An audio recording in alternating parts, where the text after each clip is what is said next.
Jæja, þá er ég komin til Pamból og Veiga með mér.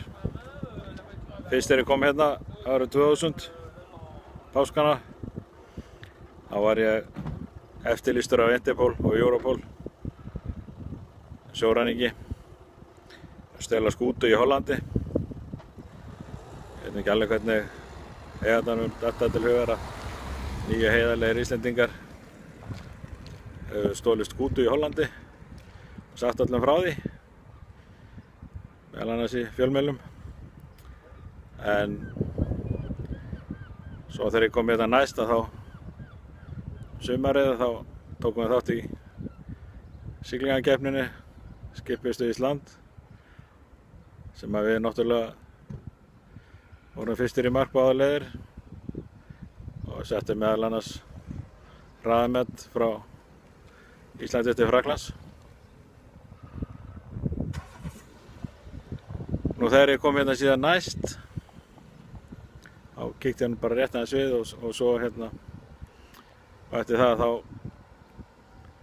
ákváðu heiðursmenn hérna að gera mig að heiðursborgara hérna í þessum bæ, Pamból. Ég kann reyndar varla stakt orðið í fransku. Og núna er ég staddur hérna með Veigu, aðeins að kíkja á fortíðina. Þetta segir mann kannski að þó að hlutirnir líti stundum illa út, meðal annars á höfum það að stranda skútunni hérna á skeri hérna fyrir utan sem heitir El Baraz, þá enda hlutirnir oft á betri veg þegar að framleiða stundir. Og ég sé að El Baraz er núna búið að setja almennilegt siglingamerki sem maður siglir ekki upp á það eins og Íslendingarnir gerðu. En þetta er sem sagt ástæðan fyrir því að